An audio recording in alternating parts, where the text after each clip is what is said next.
بسم الله الرحمن الرحيم. انا اسمي مصطفى شعبان. انا رحت عملت رجيم كتير قوي وما كنتش بكمل، وزهقت من البرشام كذا مرة. اعمل رجيم وارجع اتخن تاني، اخس وارجع اتخن تاني لغاية ما لقيت الدكتور محمد فريد على الفيسبوك، وكنت متابعه بقالي سنة قبل ما اعمل العملية، ولقيته ما شاء الله الله اكبر دكتور، يعني من احسن دكاترة السمنة.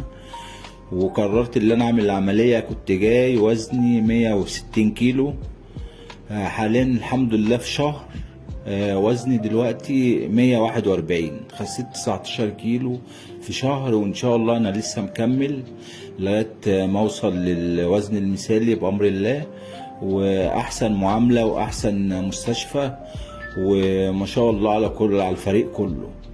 والحمد لله في اي وقت ببعت لهم على الواتس بحتاج اي حاجة كله بيرد عليا، ودكتور ما شاء الله.